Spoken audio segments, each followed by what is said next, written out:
Палата представителей США одобрила законопроект, который предусматривает санкции против китайских чиновников в связи с политикой давления на уйгуров. Законопроект, который был одобрен Сенатом 15 мая, был принят вчера большинством голосов Палаты представителей. Законопроект призывает президента Дональда Трампа наложить санкции на некоторых китайских чиновников, ответственных за давление и насилие в отношении уйгуров и других мусульман Восточного Туркестана. Кроме этого, в проекте содержится просьба Госдепартамента подготовить отчет о нарушениях прав человека в регионе. Документ был направлен в Белый дом для окончательной подписи президента. Говоря о законопроекте, Трамп пообещал, что до конца этой недели примет решение относительно Китая.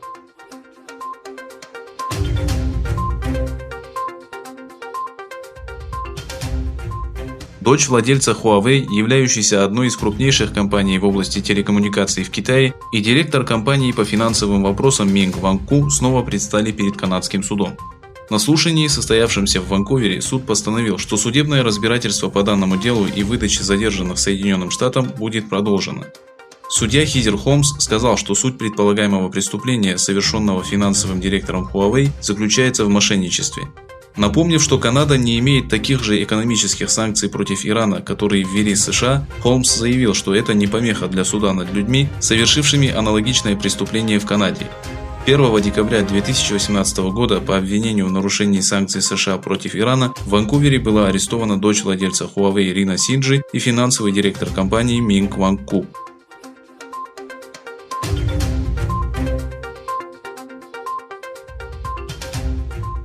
Госсекретарь США Майк Помпео сделал письменное заявление относительно политического статуса Гонконга. В свете текущих событий Помпео пришел к выводу, что Гонконг больше не является политически независимым от Китая.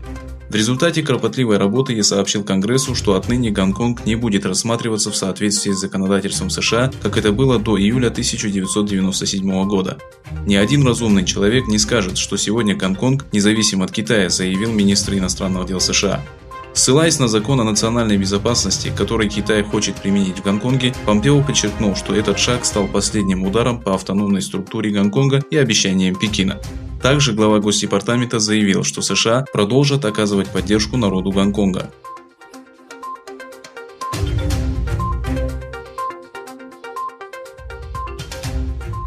После успешного шага в борьбе с эпидемией коронавируса нового типа, который привел к сокращению новых случаев, Китай принялся за укрепление военного крыла.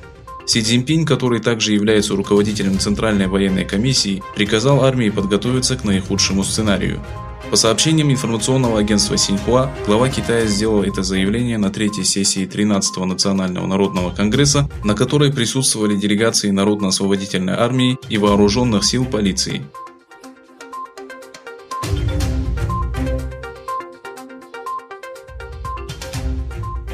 Отвечая на вопросы журналистов о выводе войск из Сирии во время пресс-конференции в Белом доме, президент США Дональд Трамп сделал следующее заявление. Когда мы выводили часть войск через Турцию, которая граничит с Сирией, все говорили, что это неправильно. Накануне я разговаривал с президентом Эрдоганом, и он сказал, что без нас обстановка на границе вполне спокойная.